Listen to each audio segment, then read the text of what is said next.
शांति। आज 28/4/2025 की साकार वाणी है। मधुबन से बाप दादा बोले, मीठे बच्चे, जी बाबा, तुम्हारा प्यार विनाशी शरीरों से नहीं होना चाहिए। एक विदेही से प्यार करो, देह को देखते हुए नहीं देखो। देह के भान में देह को देखेंगे तो हम भी देह में फंस जाएंगे। इसलिए बाबा बोलते हैं कि मैं भी विदेही और बच्चे आप भी विदेही हो। आप भी अपने आप को आत्मा समझकर मुझ बाप को याद करो। आज की मुरली से प्रश्न है, बुद्धि को स्वच्छ बनाने का पुरुषार्थ क्या है? स्वच्छ बुद्धि की निशानी क्या है? तो फिर उत्तर में बाबा ने कहा, देही अभिमानी बनने से ही बुद्धि स्वच्छ बनती है। ऐसे देही अभिमानी बच्चे अपने को आत्मा समझ एक बाप को प्यार करेंगे, बाप से ही सुनेंगे। लेकिन जो मूढ़मती है वह देह को प्यार करते हैं और देह को ही श्रृंगारते रहते हैं। ओम शांति।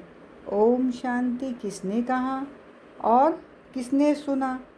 और सत्संगों में तो जिज्ञासु सुनते हैं, महात्मा व गुरु आदि ने सुनाया। ऐसे कहेंगे यहाँ परमात्मा ने सुनाया और आत्मा ने सुना। नई बात है ना, देही अभिमानी होना पड़े। कई यहाँ भी देही अभिमानी हो बैठते हैं। तुम बच्चों को देही अभिमानी हो बैठना चाहिए। मैं आत्मा इस शरीर में विराजमान हूँ। शिव बाबा हमको समझाते हैं,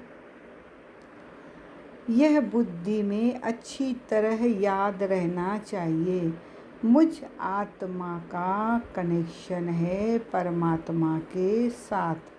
परमात्मा आकर इस शरीर द्वारा सुनाते हैं।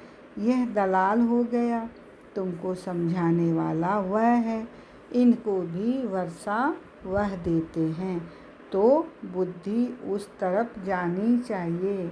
समझो, बाप के 5-7 बच्चे हैं, उन्हों का बुद्धि योग बाप तरफ रहेगा ना, क्योंकि बाप से ही वर्षा मिलना है, भाई से वर्षा नहीं मिलता। वर्षा हमेशा बाप से मिलता है। आत्मा को आत्मा से वर्षा नहीं मिलता। तुम जानते हो, आत्मा के रूप में हम सब भाई भाई हैं। हम सब आत्माओं का कनेक्शन एक परम पिता परमात्मा के साथ है। वह कहते हैं, मामेकम याद करो, मुझ एक के साथ ही प्रीत रखो, रचना के साथ मत रखो, देही अभिमानी बनो। मेरे सिवाय और कोई देहधारी को याद करते हो तो इसको कहा जाता है देह अभिमान। भल ये देहधारी तुम्हारे सामने हैं, परंतु तुम इनको नहीं देखो। बुद्धि में याद उनकी रहनी चाहिए। वह तो सिर्फ कहने मात्र भाई भाई कह देते हैं। अभी तुम जानते हो हम आत्मा है, परमपिता परमात्मा की संतान है।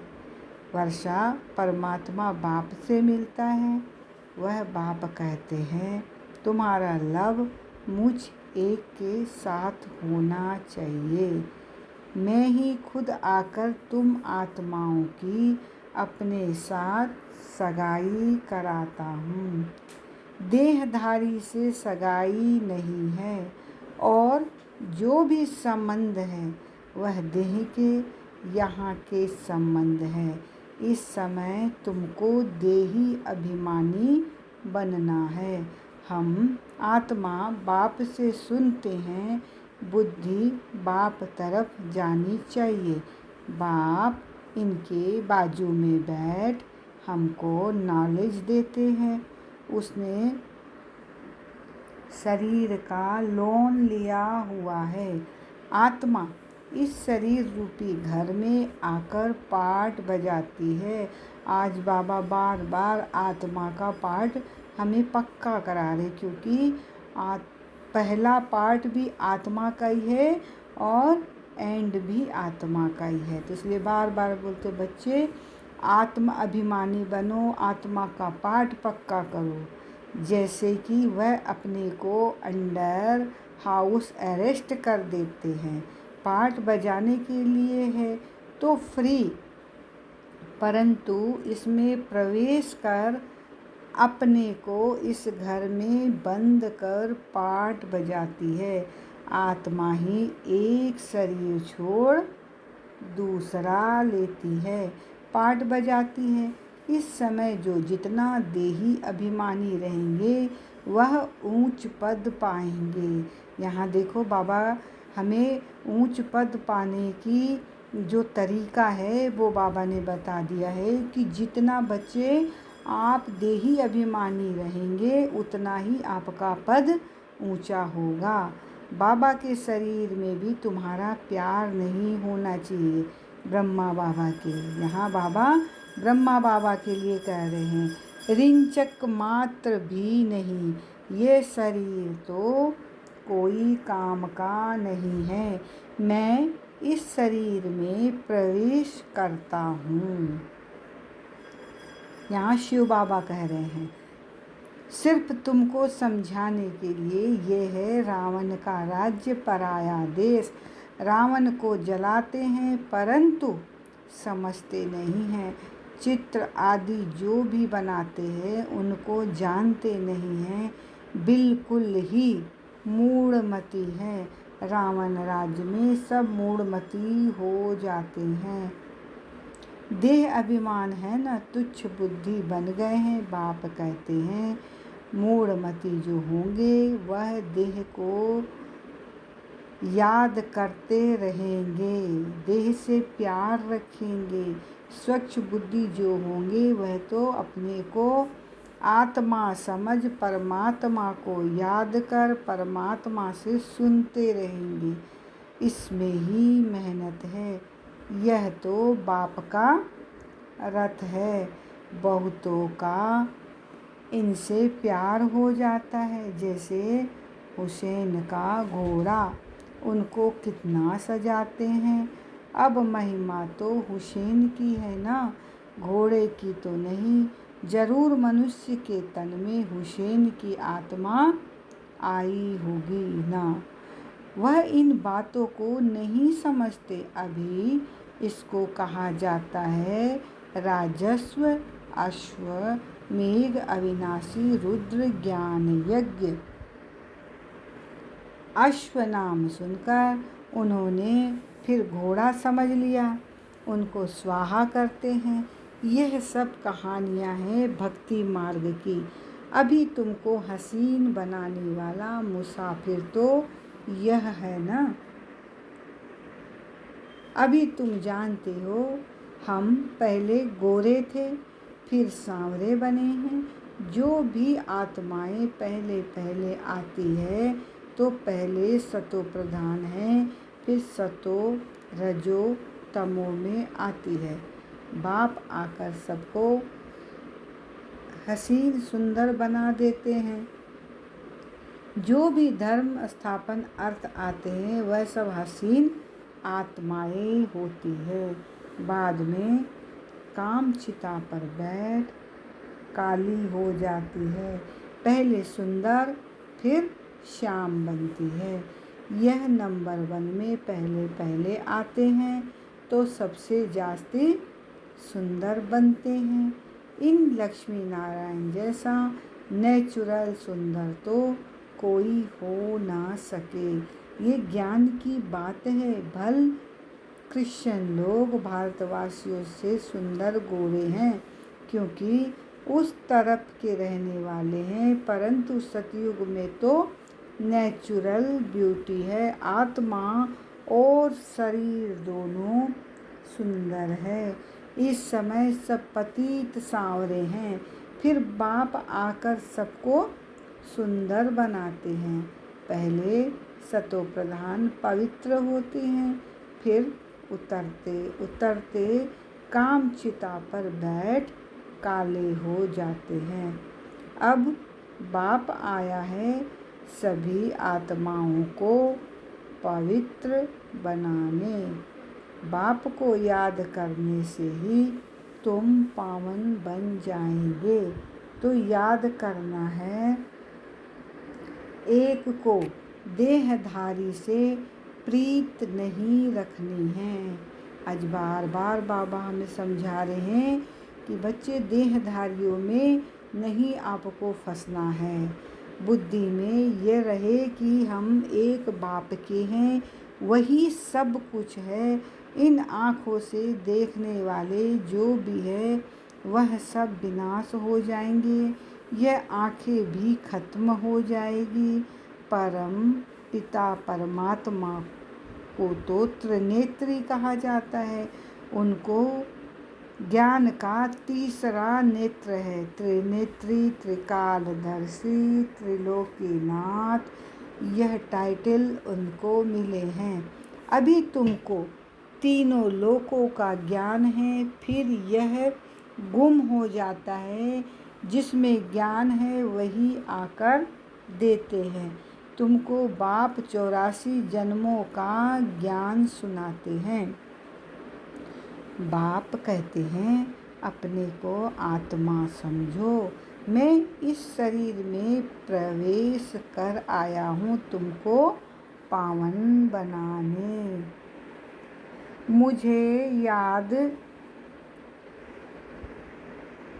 मुझे याद करने से ही पावन बनेंगे, और कोई को याद किया तो सतो प्रधान नहीं बन सकेंगे।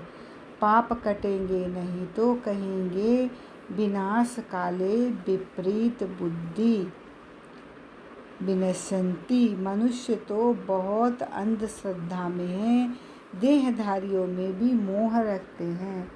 अब तुमको देही अभिमानी बनना है, एक में ही मोह रखना है, दूसरे कोई में मोह है तो गोया बाप से विपरीत बुद्धि है। बाप कितना समझाते हैं, मुझ बाप को ही याद करो, इसमें ही मेहनत है।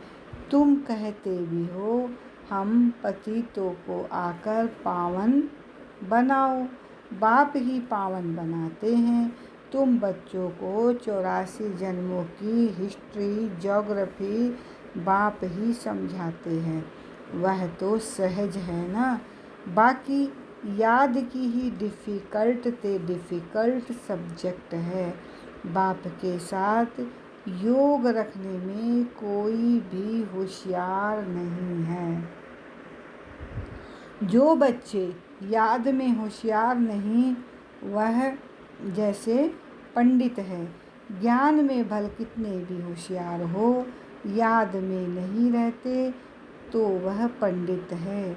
बाबा पंडित की एक कहानी सुनाते हैं ना, जिसको सुनाया वह तो परमात्मा को याद कर पार हो गया। पंडित का दृष्टांत भी तुम्हारे लिए है। बाप को तुम याद करो तो पार हो जाएंगे। सिर्फ मुरली में तीखे होंगे तो पार जा नहीं सकेंगे।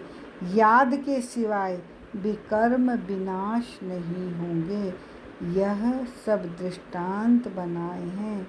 बाप बैठ यथार्थ रीति समझाते हैं। उनको निश्चय बैठ गया, एक ही बात पकड़ ली कि परमात्मा को याद करने से पार हो जाएंगे। सिर्फ ज्ञान होगा, योग नहीं तो ऊंच पद नहीं पा नहीं सकेंगे। ऐसे बहुत हैं, याद में नहीं रहते। मूल बात है ही याद की, बहुत अच्छी अच्छी सर्विस करने वाले हैं, परंतु बुद्धि योग ठीक नहीं होगा तो फंस पड़ेंगे। योग वाला कभी देह अभिमान में नहीं फंसेगा, अशुद्ध संकल्प नहीं आएंगे। याद में कच्चा होगा तो तूफान आएंगे। योग से कर्मेंद्रियां एकदम बस हो जाती है। बाप राइट और रॉन्ग को समझने की बुद्धि भी देते हैं। औरों की देह तरफ बुद्धि जाने से विपरीत बुद्धि विनश्यंती हो जाएंगे। ज्ञान अलग है, योग अलग है। योग से हेल्थ, ज्ञान से वेल्थ मिलती है। योग से शरीर की आयु बढ़ती है, आत्मा तो बड़ी छोटी होती नहीं। आत्मा कहेगी मेरे शरीर की आयु बड़ी होती है, अभी आयु छोटी है। फिर आधा कल्प के लिए शरीर की आयु बड़ी हो जाएगी। हम तमो प्रधान से सतो प्रधान बन जाएंगे। आत्मा पवित्र बनती है। सारा मदार आत्मा को पवित्र बनाने पर है। पवित्र नहीं बनेंगे तो पद भी नहीं पाएंगे। माया चार्ट रखने में बच्चों को सुस्त बना देती है। बच्चों को याद की यात्रा का चार्ट बहुत शौक से रखना चाहिए। देखना चाहिए कि हम बाप को याद करते हैं या और कोई मित्र संबंधी आदि की तरफ बुद्धि जाती है। सारे दिन में याद किसकी रही अथवा प्रीत किसके साथ रही, कितना टाइम वेस्ट किया, अपना चार्ट रखना चाहिए। परंतु कोई में ताकत नहीं है जो चार्ट रेगुलर रख सके, कोई बिरला रख सकते हैं। माया पूरा चार्ट रखने नहीं देती, एकदम सुस्त बना देती है, चुस्ती निकल जाती है। बाप कहते हैं माँ में कम याद करो, मैं तो सभी आशिकों का मासुक हूँ। तो मासुक को याद करना चाहिए ना। मासुक बाप कहते हैं तुमने आधा कल्प याद किया, अब मैं कहता हूँ मुझे याद करो तो विकर्म विनाश हो जाए। ऐसा बाप जो सुख देने वाला है कितना याद करना चाहिए।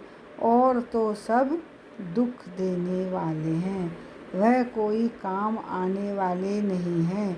अंत समय में एक परमात्मा बाप ही काम आता है। अंत का समय एक हद का होता है और एक बेहद का होता है। बाप समझाते हैं अच्छी रीति याद करते रहेंगे तो अकाले मृत्यु नहीं होगी। बाबा ने कितनी सुंदर बात यहाँ समझाई कि बाबा की याद से ये जो अकाले मृत्यु होती है वो भी टल जाएगी। तुमको अमर बना देते हैं। पहले तो बाप के साथ प्रीत बुद्धि चाहिए। कोई के भी शरीर के साथ प्रीत होगी तो गिर पड़ेंगे, फेल हो जाएंगे, चंद्रवंशी में चले जाएंगे। स्वर्ग सतयुगी सूर्यवंशी राजाई को ही कहा जाता है। त्रेता को भी स्वर्ग नहीं कहेंगे। जैसे द्वापर और कलयुग है तो कलयुग को रौरव नरक तमो प्रधान कहा जाता है। द्वापर को इतना नहीं कहेंगे। फिर तमो प्रधान से सतो प्रधान बनने के लिए याद चाहिए। खुद भी समझते हैं हमारी फलाने से बहुत प्रीत है, उसके आधार बिगड़ हमारा कल्याण नहीं होगा। अब ऐसी हालत में अगर मर जाएं तो क्या होगा? विनाश काले विपरीत बुद्धि विनश्यन्ति, धूल छाई पद पा लेंगे। आजकल दुनिया में फैशन की भी बहुत बड़ी मुसीबत है। अपने पर आशिक करने के लिए शरीर को कितना टिप टॉप करते हैं। अब बाप कहते हैं, बच्चे किसके भी नाम रूप में मत फंसो।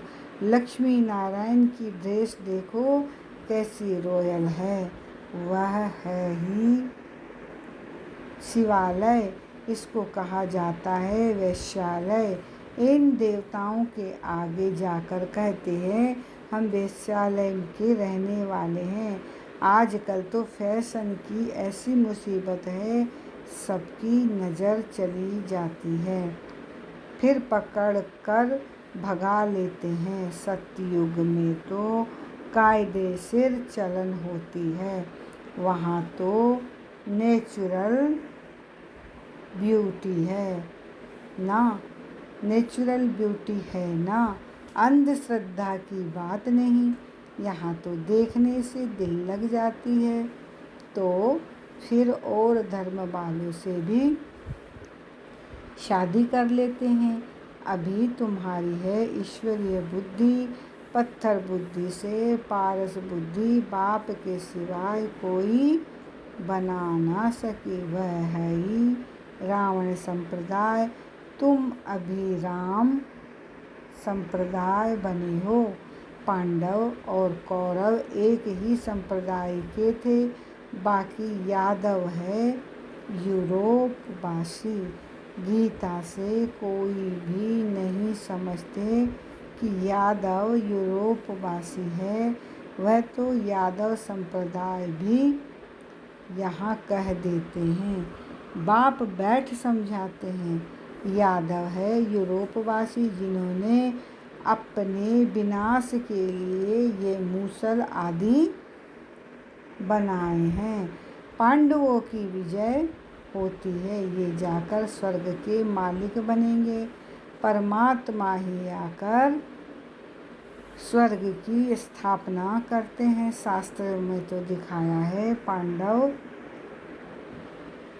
गल मरे। फिर क्या हुआ? कुछ भी समझ नहीं, पत्थर बुद्धि है ना। ड्रामा के राज को जरा भी कोई जानते ही नहीं। बाबा के पास बच्चे आते हैं, कहता हूँ भल जेवर आदि पहनो।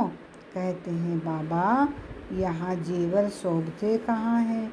पतित आत्मा पतित शरीर को जेवर क्या शोभेंगे? वहाँ तो हम इन जेवरों आदि से सजे रहेंगे। अथाह धन होता है, सब सुखी ही सुखी रहते हैं। भल वहाँ फील होता है, यह राजा है, हम प्रजा हैं, परंतु दुख की बात नहीं। यहाँ अनाज आदि नहीं मिलता है, तो मनुष्य दुखी होते हैं। वहाँ तो सब कुछ मिलता है, दुख अक्षर मुख से निकलेगा नहीं। नाम ही है स्वर्ग। यूरोपियन लोग उनको पैराडाइज कहते हैं, समझते हैं वहाँ गॉड गॉडेज रहते थे, इसीलिए उन्होंने चित्र भी बहुत खरीद करते हैं। परंतु ये स्वर्ग फिर कहाँ गया, यह किसको पता नहीं है। तुम अभी जानते हो यह चक्र कैसे फिरता है। नई सो पुरानी, पुरानी सो फिर नई दुनिया बनती है। देही अभिमानी बनने में बड़ी मेहनत है। तुम देही अभिमानी बनने से इन अनेक बीमारियों आदि से छूट सकेंगे। बाप को याद करने से ऊंच पद पा लेंगे। अच्छा, तो बाबा का हम याद प्यार लेते हैं। मीठे मीठे सिकिल दे बच्चों प्रति माता पिता बाप दादा का याद प्यार और गुड मॉर्निंग। रूहानी बाप की रूहानी बच्चों को नमस्ते। हम रूहानी बच्चों की रूहानी माता पिता बाप दादा को याद प्यार गुड मॉर्निंग। नमस्ते बाबा, नमस्ते बाबा। आज की मुरली से धारणा के लिए पॉइंट है। पहला पॉइंट है, किसी भी देहधारी को अपना आधार नहीं बनाना है। शरीरों से प्रीत नहीं रखनी है। दिल की प्रीत एक बाप से रखनी है। किसी के नाम रूप में नहीं फंसना है। सेकंड पॉइंट है, याद का चार्ट शौक से रखना है। इसमें सुस्त नहीं बनना है। चार्ट में देखना है मेरी बुद्धि किसके तरफ जाती है, कितना टाइम वेस्ट करते हैं। सुख देने वाला बाप कितना समय याद रहता है। आज की मुरली से वरदान है, बाबा से हम सूक्ष्म वतन में चलकर वरदान ले रहे हैं। बाबा अपने लाइट माइट के हाथों के द्वारा हम बच्चों को वरदान से भरपूर कर रहे हैं। तो बाबा ने आज वरदान हमें दिया, गृहस्थ व्यवहार और ईश्वरीय व्यवहार दोनों की समानता द्वारा सदा हल्के और सफल भव।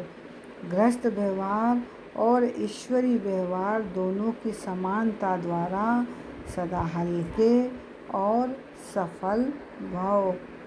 डिटेल में बाबा ने कहा, सभी बच्चों को शरीर निर्वाह और आत्मनिर्वाह की डबल सेवा मिली हुई है, लेकिन दोनों ही सेवाओं में समय का, शक्तियों का समान अटेंशन चाहिए।